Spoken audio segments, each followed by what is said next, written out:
స్తోత్రం. చేతులు పైకెత్తి స్తోత్రం చెల్లించండి. Hallelujah, hallelujah, praise the Lord, hallelujah, hallelujah, praise the Lord, hallelujah, హల్లెలూయా.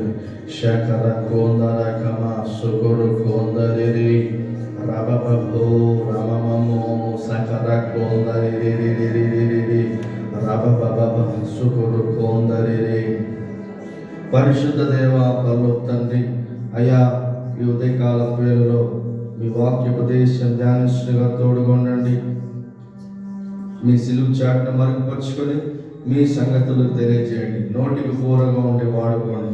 సమస్తము క్రమంగా మర్యాదగా జరిగించి నడిపించి సహాయం చేయమని యేసుక్రీస్తు ప్రియ నామమున అడుగుచున్నాం తండ్రి, ఆమేన్. కూర్చోండి. దేవునికి మహిమ కలుగుగాక. హల్లెలూయా. ఈరోజు మన అంశము ప్రార్థన, prayer. Jesus began his ministry with prayer and ended his ministry with prayer. అంటే దేవుడు తన పరిచర్యను ఈ లోకములో ప్రార్థనతో ప్రారంభించాడు, ప్రార్థనతోనే ముగించాడు. గమనించాడు. Money makes many things but prayer makes all things.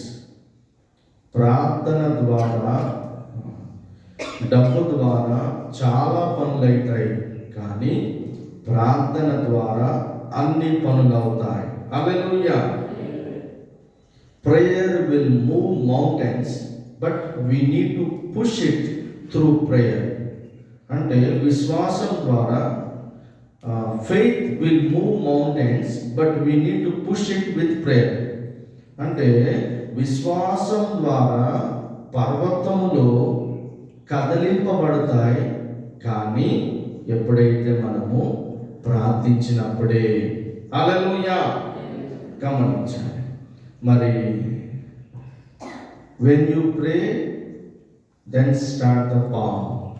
ప్రార్థించడం మొదలు పెట్టినప్పుడే దైవ శక్తి అనేది మొదలవుతుంది నీ జీవితంలో. The divine power will start when you pray only. ప్రేమల దేవుని బిడ్డలారా, ఇక్కడ ప్రార్థన పరిస్థితులను మారుస్తుంది. ప్రేయర్ విల్ చేంజ్ థింగ్స్ అని ఒక భక్తుడు అన్నాడు. Prayer is the key for revival. ప్రార్థన ఉజ్జీవమునకు తాళపు చెవి. Prayer brings victory. ప్రార్థన విజయవంతంగా మనల్ని నడిపిస్తుంది. దావీదు కీర్తన 65వ అధ్యాయం 2వ వచనం. దావీదు కీర్తన 65వ అధ్యాయం 2వ వచనం. ప్రార్థన ఆలకించువాడ సర్వ శరీరులు నీ యొద్దకు వచ్చెదరు. All will people will come. అందరూ వస్తున్నారు. ఎందుకు? ఒక వ్యక్తి అయిన దేవుడు తన స్వరూపములో మనుషులను సృష్టించాడు. ఆ దేవాంటి దేవుని దగ్గరికి ప్రజలంతా వస్తున్నారు. ఎందుకు? వారు ఎవరైతే తనతో మాట్లాడతారో వారి యొక్క మాటను దేవుడు విని జవాబిస్తాడు. హల్లెలూయా. ఇప్పుడు మనం చెప్పేది ఒక వ్యక్తి వింటున్నాడు అనుకో, మంచిదే అనిపిస్తుంది, కానీ అతడు ఒక్క జవాబు దానికి ఇవ్వకపోతే మరోసారి అతనితో మాట్లాడడానికి ఇష్టపడడం. అదే రీతిగా మనం ఎన్నిసార్లు మనము దేవునితో మాట్లాడుతున్నాం ప్రార్థనలో. ఎందుకంటే మనం ఎంత ప్రార్థన చేసి దేవుణ్ణి అడిగినా గోచాడినా ఆయన విని జవాబిచ్చే దేవుడై ఉన్నాడు. హల్లెలూయా. ఇది గమనించు. అందుకే సర్వ శరీరులు నీ యొద్దకు వచ్చెదరు. గమనించు. 2వ దినవృత్తాంతముల గ్రంథం 7వ అధ్యాయం 14వ వచనం.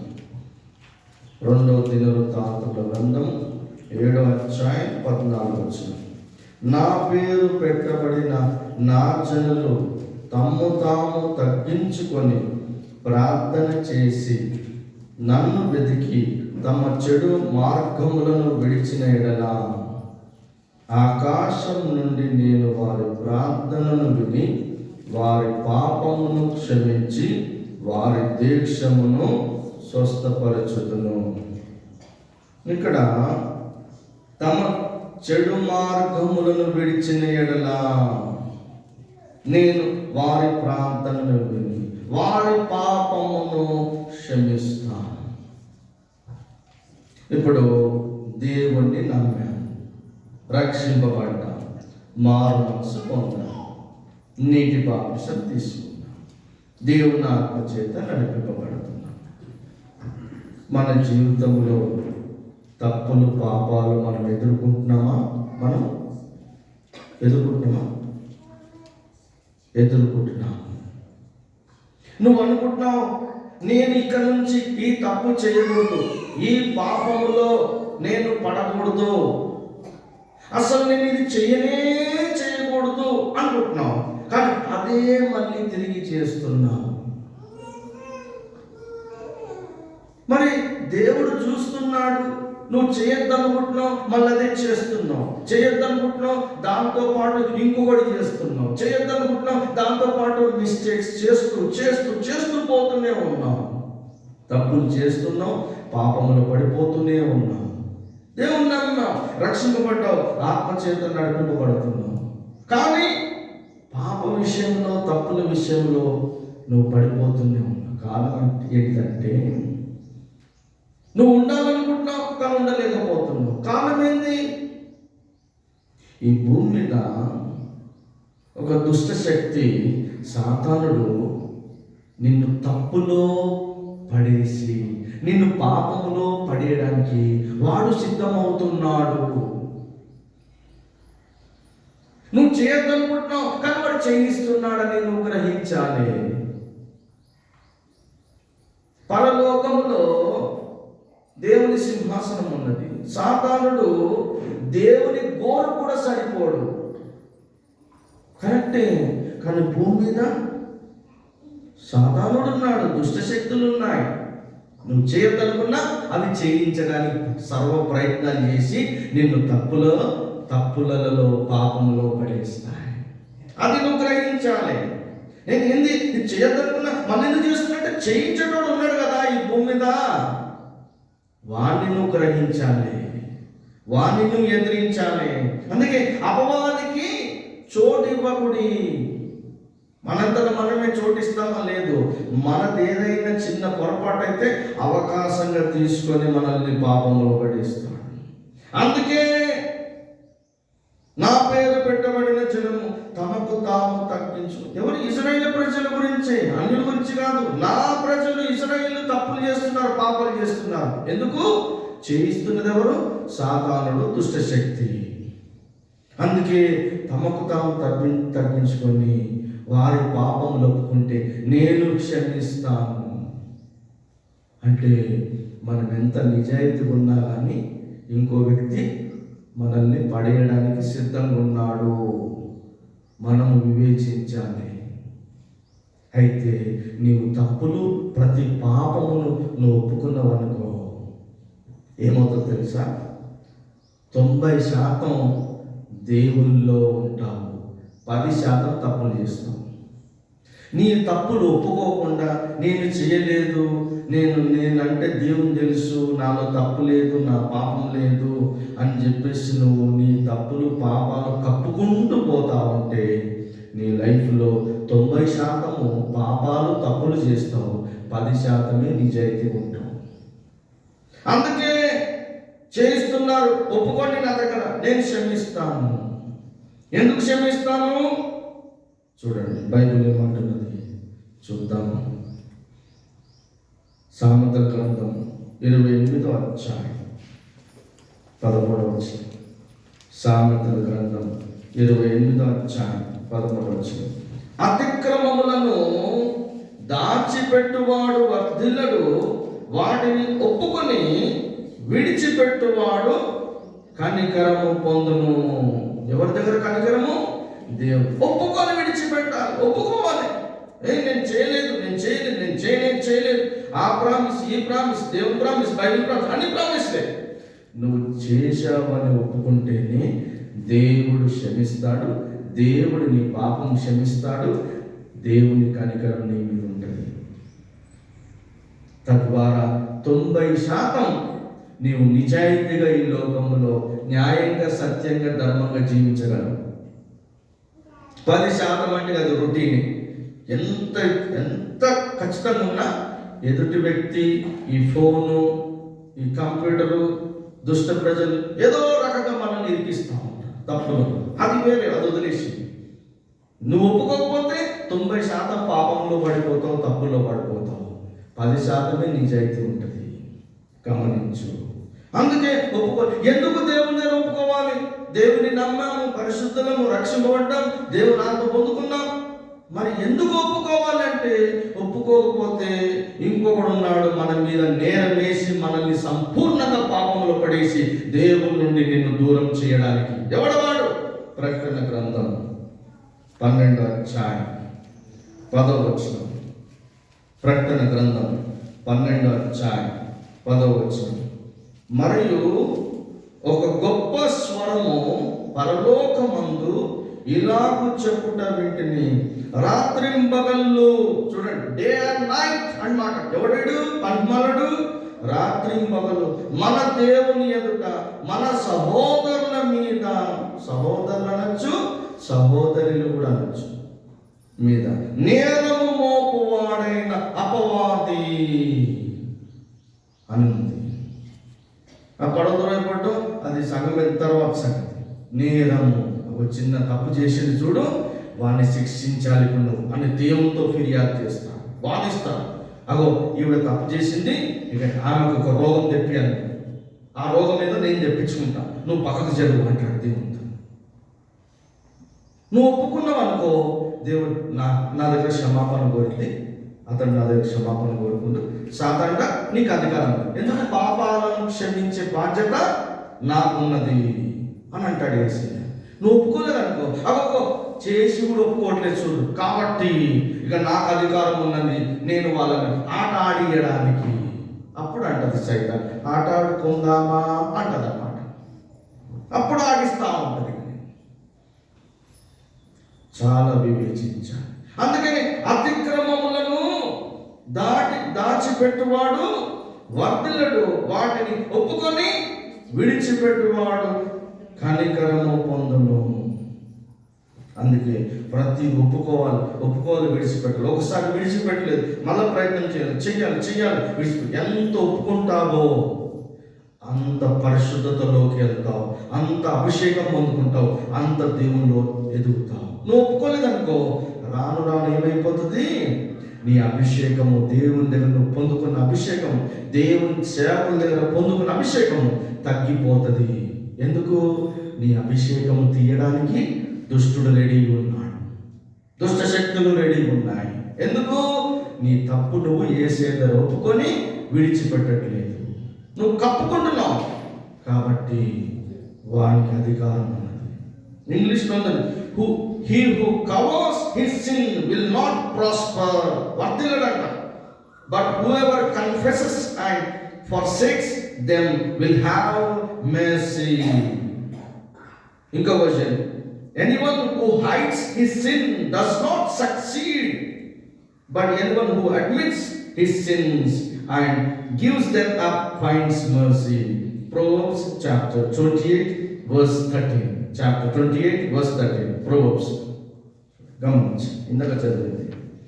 అంటే మన లైఫ్ ఎలా ఉన్నది? పరిశుద్ధతకు పాపానికి మధ్యలో మన లైఫ్ నడుస్తున్నది. మనము తప్పు చేయదనుకుంటాం, కానీ చేయిస్తున్నాడు సాతాను. అసలు ఈ రోజు నుంచి మనశ్శాంతి ఉండాలనుకుంటాం, ప్రార్థన చేస్తాం. ఇదేంటి ప్రార్థన చేస్తే ఇంకెక్కువైపోతుంది, మనశ్శాంతి లేక అనుకుంటాం. కారణం ఒకరు చేయిస్తున్నారు, ఒకటి దుష్టశక్తి, ఆ దుష్ట శక్తిని ఆస్వాదించుకున్న సాతానుడు, దురాత్మలు మనల్ని పడేయడానికే సిద్ధమై ఉన్నారు. కాబట్టి వివేచించాలి. మనం దేవుల్లో ఎంత ఎదుగుతున్నామో, ఎంత ఎదగాలనుకుంటామో అంత సాతాను బలమును కూడా నువ్వు సర్వనాశనం చేయాలి. ప్రతిదినము నీ శత్రు బలమును నువ్వు అంచనా వేయకపోతే నువ్వు ఆత్మీయంగా ఎదగలేవు. గమనించు. ఈ 20 సంవత్సరాల ప్రార్థన జీవితంలో నాదేంటిదంటే ఎక్కువ దయ్యాల పోరాటమే. అందుకే ఆ ప్రార్థన దయ్యాలను జయించడం ఆత్మీయంగా ఎదగడం, దయ్యాలను జయించడం, దురాత్మలను జయించడం, చాటపాటు జయించడం, మాంత్రికులు జయించడం, ఆత్మీయంగా ఎదగడం. సో ఇది గమనించాలి ప్రియమైన దేవుని బిడ్డలారా. కాబట్టి ఎప్పుడైతే నువ్వు తప్పులు ఒప్పుకొని నువ్వు దేవుని దగ్గర నువ్వు పాపక్షమాపణ పొందుకుంటావో అప్పుడు దేవుడు నిన్ను క్షమిస్తాడు. ఇక సాతానుడు నీ మీద ఫిర్యాదు చేసి నిన్ను పడేయడానికి, వాడు ఆడుకోవడానికి వీలు ఉండదు. అప్పుడు 90% పరిశుద్ధంగా ఉంటావు, ఓ 10% తప్పులతో ఉంటావు. నువ్వు ఒప్పుకోలేదనుకో 90% తప్పులు చేసుకుంటావు, ఓ 10% పరిశుద్ధంగా ఉంటావు. ఇది అన్నమాట. ఇంకో మాట చూసుకుందాం. యాకోబు రాసిన పత్రిక 5వ అధ్యాయం 15వ వచనం. యాకోబు రాసిన పత్రిక 5వ అధ్యాయం 15వ వచనం. విశ్వాస సహితమైన ప్రార్థన ఆరోగ్యని స్వస్థపరచును, ప్రభు అతని లేపును, అతడు పాపము చేసిన వాడైతే పాప క్షమాపణ నొందును. చూడండి, విశ్వాసంగా ప్రార్థన చేయాలి. ఏమని ప్రార్థన చేయాలి? నా తప్పులు దేవుడు క్షమిస్తాడు, నా పాపాలు దేవుడు క్షమిస్తాడు. నేను చేయొద్దనుకున్నా కానీ నేను చేస్తున్నాను. ఎందుకు చేస్తున్నాను? ఒకడు ఉన్నాడు కదా, వాడు చేయిస్తున్నాడు. నేను చేయకూడదు, నేను అనరాని మాటలు అనొద్దు అనుకున్నాను కానీ వాడు మాట్లాడిస్తున్నాడు. ఆవేశంలో నేను అనరాని మాటలు అనేస్తున్నాను. కాబట్టి ప్రభా నన్ను క్షమించు అన్నప్పుడు నువ్వు క్షమిస్తున్నావు అని నేను నమ్ముతాను. నా నాలుక నేను పవిత్రపరచుకుంటాను, నా ఆలోచనలను దైవికంగా మార్చుకుంటానని నువ్వు ఒప్పుకొని దేవుని దగ్గర విడిచిపెట్టినప్పుడు దేవుడు నిన్ను క్షమిస్తాడు. నువ్వు నమ్మాలి దేవుడు క్షమిస్తాడని. అప్పుడు నీవు ఒకటి ఆధ్యాత్మికంగా స్వస్థతను అందుతావు, మానసిక ఒత్తిడి నుండి స్వస్థతను అందుతావు, శరీర సంబంధమైన రోగమైన వ్యాధి ఉంటే దానిపై నుండి స్వస్థతను అందుతావు. అదే రీతి ఎందుకు? నీ తప్పు నీ పాపము ఏసేటరా ఒప్పుకున్నావు. చాలా మందికి స్వస్థతలు అవుతున్నాయి, అద్భుతాలు అవుతున్నాయి. మళ్ళీ తప్పులు పాపాలు చేస్తే మళ్ళీ వేరే రకమైన రోగం మళ్ళీ వచ్చేస్తూనే ఉంది. కారణం సేవకుడు కాదు, ఇక్కడ పరిశుద్ధంగా జీవించనందుకు. రెండోది, వారు ఏది చేసినా వెంటనే దేవుని దగ్గర తమ తప్పులు ఒప్పుకోకపోవడం ద్వారా. ఒప్పుకుంటే ఏం కాదు, ఒప్పుకోకపోతే ఇంకా సాతాను రెడీగా ఉన్నాడు రోగాలు వ్యాధులు శోధనలు చేయడానికి. ఇక్కడ దేవుడు మంచి, సాతాను చెడు. దేవుడు పరిశుద్ధత, సాతాను అపరిశుద్ధత. దేవుడు దైవికమైన శక్తి, సాతాను దుష్ట శక్తి ఆస్వాదించుకుంటాడు. అయితే ఇది దేవుడు ఏం చేస్తాడంటే మనల్ని ఆత్మీయంగా ఎదిగించి ఆత్మలో ఎదిగినప్పుడు పరిశుద్ధాత్మ చేత నడిపించి మనకి తండ్రి అయిన దేవునికి పరిచయం చేస్తాడు. అందుకని ప్రార్థన ముగించినప్పుడు యేసు నామములో అడిగి వేడుకుంటున్నాము తండ్రిని మళ్ళీ కనెక్ట్ అవుతాం. కారణం యేసే ద్వారానే. సాతాను ద్వారా తండ్రితో మాట్లాడగలుగుతాం లేదు. వాడు ఎప్పుడు మన మీద తప్పులు పట్టడానికి సిద్ధమై ఉన్నాడు. అందుకే మీ విరోధి అయిన ఎవరు విరోధి? ఒకప్పుడు దేవుని విరోధి సాతానుడు, ఇప్పుడు కూడా దేవుని విరోధి. మనం దేవుని నమ్ముకున్నాం కాబట్టి మన విరోధి కూడా సాతానునే. మీ విరోధి అయిన అపవాది గర్జించు సింహము వలె వెతుకుతూ తిరుగుతుంది. నువ్వు వెతకడం కాదు, వాడు వెతుకుతున్నాడు. కాబట్టి వివేకం కలిగి ఉండాలి. ఒక ఆయన ఉన్నాడు, ఒక సేవకుడు ఏమన్నాడు, సేవకుడు సహోదరుడు, నేను పరలోకం వెళ్తానో వెళ్ళనో నాకే తెలియదు అంటున్నాడు. నేనేమంటున్నానంటే ఇంత బుద్ధిహీనత వద్దండి అంటున్నాను. ఏంటిది? నీవు పరలోకం వెళ్తావో వెళ్ళవో అని నీకే తెలియనప్పుడు నువ్వు ఎందుకు బోధించడం? నీకే గ్యారంటీ లేదు. నువ్వు పరలోకం వెళ్తావో వెళ్ళవు, నువ్వు బోధించడం ఎందుకు? సంఘానికి చెప్పడం ఎందుకు? నేను అంటున్నాను, ఇప్పుడు దేవుడు వచ్చినా నేను ఎత్తబడతాను, నాకు ఆ నమ్మకం. మరి మీకున్నదా? ప్రశ్న వేస్తున్నాను కానీ తీర్పు తీర్చట్లేదు. ఇప్పుడు ఇది ఎలా ఉందంటే, నేను 10వ తరగతి చదువుతున్నాను, పాఠాలు నేర్చుకుంటున్నాను, పాస్ అవుతానో ఫెయిల్ అవుతానో నాకే తెలియదు అన్నట్టు. స్కూల్కి వెళ్తున్నావు, చదువుతున్నావు, పాస్ అవుతానో ఫెయిల్ అవుతానో నీకే తెలియదు. నీకే తెలియనప్పుడు నువ్వు చదవడం ఎందుకు? టీచర్లకు బరువు ఎందుకు? తల్లిదండ్రులకు డబ్బు ఇచ్చి నీ బరువు ఎందుకు? చక్కగా చదువు వదిలేసి పని చేసుకో. నేను నీకే నమ్మకం లేకపోతే నువ్వు చదువేందుకు అంటున్నా? నేను అర్థమవుతుందా? అంతే. ప్రార్థన ఏం చేస్తుందంటే లోపాలు పసిగడుతుంది. అది ఏది సత్యము, అందులో ఏది లోపము. అలాగే నమ్మి బాప్టిజం తీసుకున్నవాడు రక్షింపబడు. అక్కడ ఉంది కదా, రక్షింపబడిన దేవుడు ముద్ర వేసేసినాక మళ్ళీ వెళ్తానో వెళ్ళదు అదేదో పెద్ద కష్టం అన్నట్టు చూపియకు. సింపుల్. నువ్వు పరిశుద్ధంగా ఉండు, వాక్యానుసారంగా ఉండు, ఆల్రెడీ నువ్వు రక్షింపబడ్డావు, నీ రక్షణ కాపాడు, అంతే. సింపుల్. సులువుగా చేయండి, దాన్ని భూతత్వంగా చేయకండి వాక్యాన్ని. హల్లెలూయా. గమనించి అదే రీతిగా యాకోబు రాసిన పత్రిక, అందులో ఇందాక చదివి యాకోబు రాసిన పత్రికలోనే 5వ అధ్యాయం 16వ వచనం. 5వ అధ్యాయం 16వ వచనం. మీ పాపములను ఒకరితో ఒకడు ఒప్పుకొనుడి, మీరు స్వస్థత పొందినట్లు ఒకరికొకరు ప్రార్థన చేయుడి, నీతిమంతుని విజ్ఞాపన మనోపూర్వకమై బహుబలము కలదై యుండును. ఒకరిని తప్పులు చేస్తూ ఉంటారు సిస్టర్స్, బ్రదర్స్. ఏం చేస్తాం? అయ్యగారు ఇది తప్పు అయిపోయింది, యవనస్తులైన అన్న ఇది తప్పైంది అన్నప్పుడు ఏం చేస్తాం? ప్రభా, ఆ బిడ్డ తెలియక చేసింది, పోనీ తెలిసి చేసింది, క్షమించని ఒకరినొకరు ఏం చేస్తున్నాము? ఒప్పుకుంటున్నాం. ప్రార్థన, పాపక్షమాపణ ప్రార్థన. ఆమె జయించలేదు, ఆ తప్పులో పడి పాపంలో సైతాన్ని పడేస్తాం, దాని నుంచి విడుదల దయచేయని సేవకులు ప్రార్థన చేస్తారు. అప్పుడు మేము విడుదల పొందుకుంటాం. అందుకే ఒకరినొకరు ఒప్పుకోండి. కొంతమంది అంటారు, ఎంత ట్రై చేసినా ఈ సిగరెట్ అలవాటు పోతలేదయ్యా అంటారు. కొంతమంది గుట్టిగా అలవాటు పోతలేదు. మీరు ప్రార్థన చేస్తే అవుతుందని నమ్ముచున్నా. అప్పుడు ప్రార్థన చేసినప్పుడు ఆ సిగరెట్ బలహీనత పరిచే దురాత్మను, ఆ గుట్కా బలహీనపరిచే, తాగుడు బలహీనపరిచే దురాత్మ ప్రార్థన చేసినప్పుడు అది వెళ్ళిపోయిన వెంటనే అప్పుడు ఈయనేమవుతాడు? విడుదల పొంది సంపూర్ణ రక్షణ పొందుతాడు. హల్లెలూయా. ఇదన్నమాట. అదే రీతిగా సామెతల గ్రంథం 15వ అధ్యాయం 8వ వచనం. 15వ అధ్యాయం 8వ వచనం.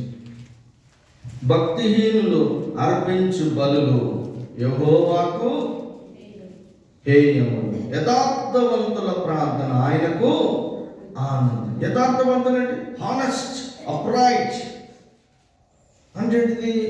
యథార్థం అంటే ఏంటిది?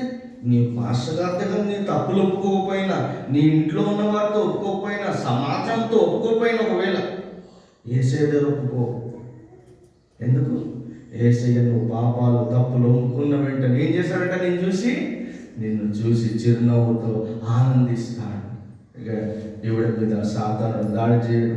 నా బిడ్డ అన్నీ ఒప్పేసుకుంటుంది, విడిచిపెట్టి దేవుడు ఆనందిస్తాడట నిన్ను చూసి. హల్లెలూయా, హల్లెలూయా. అందుకని యథార్థవంతుల ప్రార్థన ఆయనకు ఆనందకరము. అదే రీతిగా ఫిలిప్పీయులకు రాసిన పత్రిక 4వ అధ్యాయం 6-7 వచనం.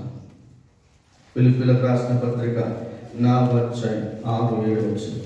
దేనిని గూర్చి చింతపడకుడి గాని ప్రతి విషయంలోనూ ప్రార్థన విజ్ఞాపనల చేత కృతజ్ఞతాపూర్వకంగా మీ విన్నపములు దేవునికి తెలియదు. చింతపడద్దు, కానీ ప్రార్థించాలి. సమస్య గురించి తీవ్రంగా ఆలోచించద్దు. ఆ ఆలోచన అంతా దేవుని దగ్గర పెట్టాలి.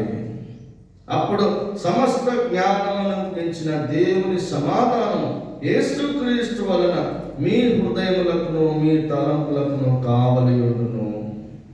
ఎప్పుడైతే ప్రార్థన చేసినప్పుడు మన హృదయము మన ఆలోచనలు దేవుడు కావలి చేస్తాడు. ఇంకెక్కువ ఆలోచన రాకుండా, ఇంకెక్కువ టెన్షన్ పడకుండా, ఇంకెక్కువ హైపర్ టెన్షన్లో పడకుండా దేవుడు మన ఆలోచనలు కావలి పెడతాడు. ఎందుకు? నీ చింత యావత్తు ఎవరికి వేసావు? దేవుని మీద మోపాలి. దేవుడు వాటిని తీరుస్తాడు. అదే రీతిగా మత్తయి సువార్త 21వ అధ్యాయం 22వ వచనం. మత్తయి సువార్త 21వ అధ్యాయం 22వ వచనం. మరియు మీరు ప్రార్థన చేయనప్పుడు వేటిని అడుగుదురో అవి దొరికినవని నమ్మినడల మీరు వాటన్నిటినీ పొందుదురని వారితో చెప్పాను. ప్రార్థన చేసినప్పుడు దేవుడు ఇస్తాడనే నమ్మకంతో ప్రార్థన చేయాలి. అదే రీతిగా కొలస్సీలకు రాసిన పత్రిక 4వ అధ్యాయం 2వ వచనం. కొలస్సీలకు రాసిన పత్రిక 4వ అధ్యాయం 2వ వచనం. ప్రార్థన యందు నిలకడగా ఉండి కృతజ్ఞత కలవారై దాని యందు మెలుగుగా ఉండండి. మెలుగుగా, వాచ్ఫుల్ అంటే ఇప్పుడు ఈరోజు ప్రార్థన చేసాం, మళ్ళీ వచ్చే వారం ప్రార్థన చేయడం అని గ్యాప్ ఇచ్చామనుకో, ఆ గ్యాప్లో సైతాన్ మంచి ప్రోగ్రామ్ రెడీ చేస్తాడు మనల్ని పడేయడానికి. రోజు చేయాలి. ఇదేంటి నీళ్ళు తాగుతలేవు, ప్రతిదినం అన్నం తింటలేవా, ఇదేంటి అంటావు, ఒక ప్రార్థన ఏంటి అంటే.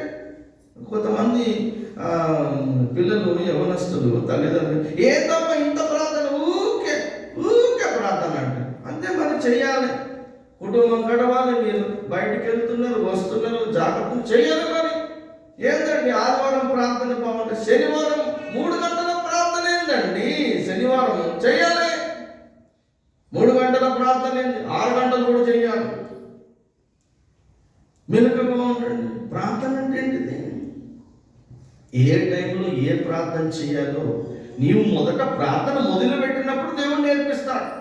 ఏ సందర్భంలో ఏం చేయాలి, ప్రభా ఏ సందర్భంలో ఏ ప్రార్థన ఏది చేయాలో నువ్వు నాకు నేర్పించు ప్రభా చేస్తున్నాను, నేర్పిస్తాడు. కానీ మొదలు పెడతా కదా.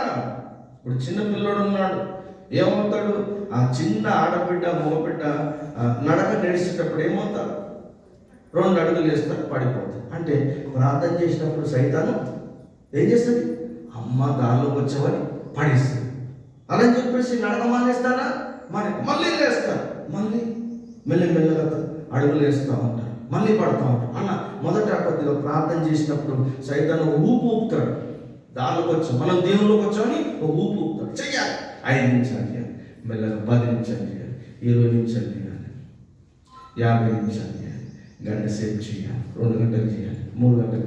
ఇంట్లో డిస్టర్బెన్స్ అవుతుంది అనుకో, ఆ ఫోను ఈ ఫోను, వాళ్ళు వస్తున్నారు వీళ్ళు వస్తున్నారు, ఈ శబ్దం ఆ శబ్దం, రోడ్డు పక్కన ఉంటే ఆ బస్సు సౌండ్, కార్ సౌండ్, కీ కా శబ్దం వస్తుంది అనుకో, గమ్మునికి వచ్చే చర్చిలో చక్కగా చర్చి ఒక గంట సేపు ప్రార్థన చేసుకో, రోజు వచ్చేసుకో, నెమ్మది ఉంటుంది చర్చిలో. అయితే నిశ్శబ్ద వాతావరణం ఉంటుంది. దేవుని దేవుల్లో మనకు అది ఉన్నది. హల్లెలూయా. వచ్చి ప్రార్థన చేసుకో, చెయ్యాలి. ఎంతసేపు? ఒక గంట సేపు ప్రార్థన చేస్తున్నారు యవనస్తులు. నేను అడుగుతున్నాను, యవనస్తులు ఒక గంట సేపు ప్రార్థన చేస్తున్నారు, సరదాగా అడుగుతున్నాను, చేస్తున్నారు, దినం చేయలేకపోతున్నారు. చెయ్యాలి. మరి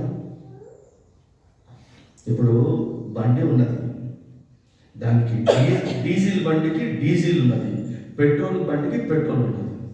పెట్రోల్ డీజిల్ వాక్యం అనుకున్నాం, కానీ స్టార్ట్ చేయడానికి శక్తి లేదు. అది ప్రార్థన.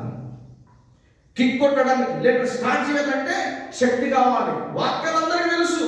మస్తు బోధిస్తున్నారు, గొప్ప గొప్ప సేవలు ఎంత బోధిస్తున్నారంటే నేను కూడా ఏడిచేయాలి, అలా బోధిస్తున్నాను. కానీ అక్కడ శక్తి ప్రదర్శింపబడతట్లేదు. కారణం ఏంటిది? ప్రార్థన ఎక్కువ చేయట్లేదు. ఇప్పుడు మారుమనసు పొందుతున్నాడు, రక్షింపబడుతున్నారు, మళ్ళీ పాపంలో పడిపోతున్నారు. ఎందుకు? ఆత్మీయ పోరాటం తెలియట్లేదు. అరే నేను చేయొద్దనుకున్నా ఈ సైతాన్ గారు నన్ను పడేస్తున్నాడు, ముందు పని నేను జయించాలి. ఎలా జయించాలో ఆ ప్రార్థన అనుభవం సేవకులకు లేదు, సంఘానికి లేదు. అందుకే సాతానుడు నీ శత్రువు యొక్క అంచనా ఎంతవరకు ఉందో నువ్వు తెలిస్తేనే నువ్వు ఆత్మీయంగా ఎదగలవు. నీ శత్రువు అంచనా నీకు తెలియకపోతే, సాధారణ అంచనా వాని కీర్తిని తెలియకపోతే నువ్వు ఆత్మీయంగా ఎంత ఎదగాలనుకున్నా అంత వాడు పడేస్తూనే ఉంటాడు. ఎందుకు? మనం పరలోకం లేదు, భూలోకం ఉన్నాం. పరలోకంలో సాతానుడు దేవుని గోరు కూడా సరిపోడు, కానీ భూలోకంలో యేసు ప్రభు కూడా ప్రార్థన చేసుకోవాల్సి వచ్చింది. ఆయననే వాక్యము కదా, ఆయనకెందుకు ప్రార్థన? ఎందుకంటే సాతానుడు దుష్ట శక్తులు ఉన్నాయి కాబట్టి తను కూడా తండ్రి యొక్క సహాయం కోసము ప్రార్థన చేసుకోవాల్సి వచ్చింది. అది నేర్చుకోవాలి. అందుకే మనం ఎడతెగక ప్రార్థన చేయాలి. వాక్యం అందరికీ వచ్చు, కానీ వాక్యం ఇంప్లిమెంట్ అవుతుందా, ప్రభావితం అవుతుందా అంటే ప్రార్థన కావాలి. ఇది గమనించండి. ఇంకోటి ఇక్కడ నిలకడగా ఉంటుందంటే చూడండి, ఇంగ్లీష్లో NIR న్యూ ఇంటర్నేషనల్ రీడర్స్ వర్షన్లో చెప్తారు. New international readers always spend a lot of time in prayer. 20 ప్రసంగాలు వినేసి సరిపోదు రోజు, అవి ఇంప్లిమెంట్ కావు. నువ్వు ఒక ప్రసంగం విన్నా కానీ ఎక్కువ ప్రార్థన చేయాలి అర్థం. Spend a lot of time in prayer. People are spending lot of time on the word of God, not on prayer. Spend a lot of time in prayer. Always be watchful and thankful. Watchful. Whom you need to watch? We need to watch over Satan. We need to watch over evil spirits. We need to watch over evil force, negative force, which is against divine power. మనం దేనికి మెలుగు ఉండడం ఏంటిది? ఎందుకు మెలక? పరలోకంలో మనం మెలకన అవసరం లేదు, శత్రువే లేదు. మన భూలోకంలో మన శత్రువు ఉన్నాడు.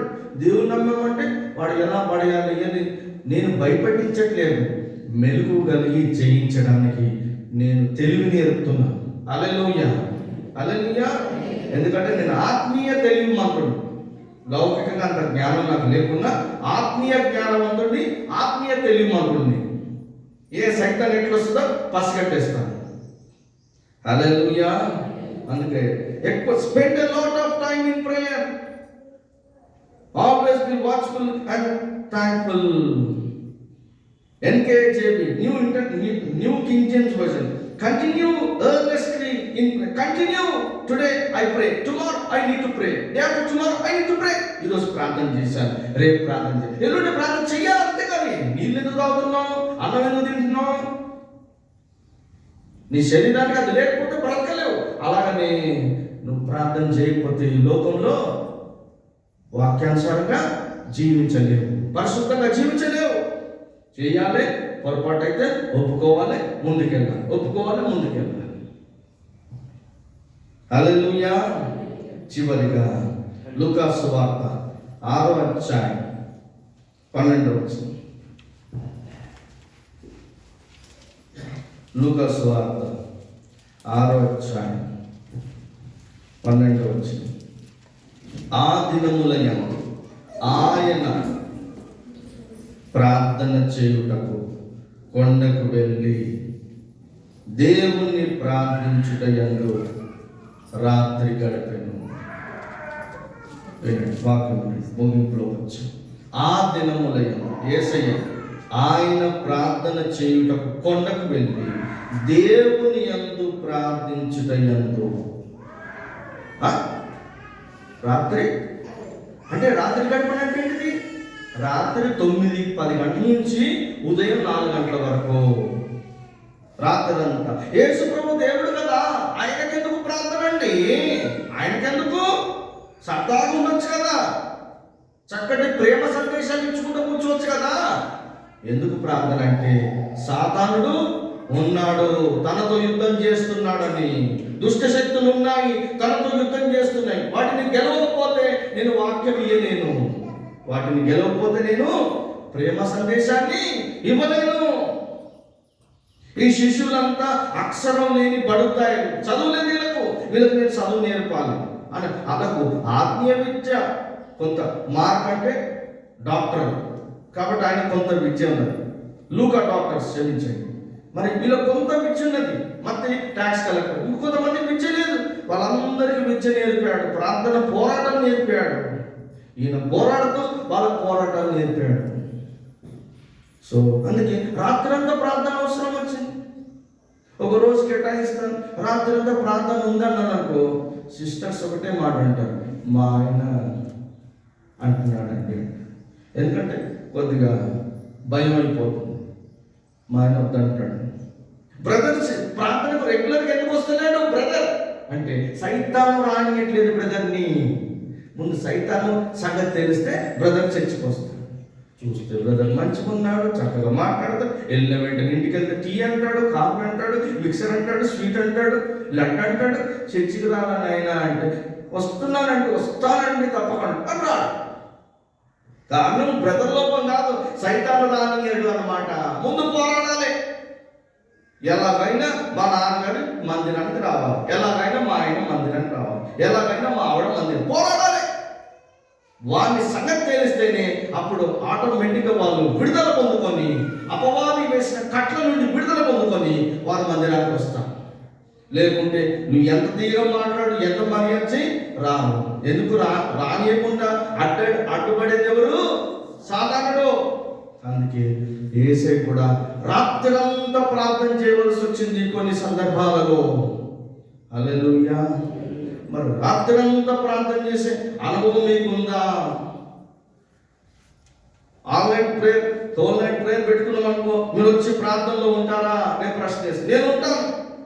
నాకేంటి, అన్నము నీళ్ళు లేకుండా 24 గంటలు ఉంటాను, వదిలేస్తే. ఎందుకంటే మనం ఆత్మీయంగా ఎదుగుతేనే ఆర్థిక సమస్యలను జయించగలుగుతాం, రోగములను వ్యాధులను జయించగలుగుతాం. అందుకే స్వస్థత చేసే ముందు యేసయ్య దయ్యాన్ని ఎలగటం ముందు తనకు తాను రాత్రంతా ప్రార్థన చేశాడు తండ్రి సహాయం కోసం. ఎందుకు? దైవ శక్తిని పొందుకోవడానికి, తండ్రి యొక్క ఆజ్ఞను కనుక్కోవడానికి, తెలుసుకోవడానికి. Power comes when we pray only. దైవ శక్తి ఎప్పుడు ప్రసాదింపబడుతుందంటే మనం ప్రార్థన చేసినప్పుడే. దేవుడు తన మాటను దీవించి ఆస్వాదించునుగాక. ఆమేన్. హల్లెలూయా. సర్లేచిలపడండి, ప్రార్థన చేసుకుందాం. పరిశుద్ధ దేవ, పరలోక తండ్రి, వాక్యాన్ని బట్టి వందనాలు. ప్రతి బిడ్డకు ప్రార్థన అనుభవం దయచేయండి. దైవిక శక్తి చేత నింపబడి ప్రతి దుష్ట శక్తి, దురాత్మను జయించేలాగా సహాయం చేయండి. ప్రతి ఒక్కరు తప్పులు, పాపాలు, ఒప్పుకోలు ప్రార్థన, పాప క్షమాపణ ప్రార్థన ప్రతిదినం చేస్తూ ఆధ్యాత్మికంగా ఎదిగేలాగా సహాయం చేయమని, దుష్టుని జయించేలాగా సహాయం చేయమని యేసుక్రీస్తు ప్రియ నామములో అడుగుచున్నాము తండ్రి. ఆమేన్.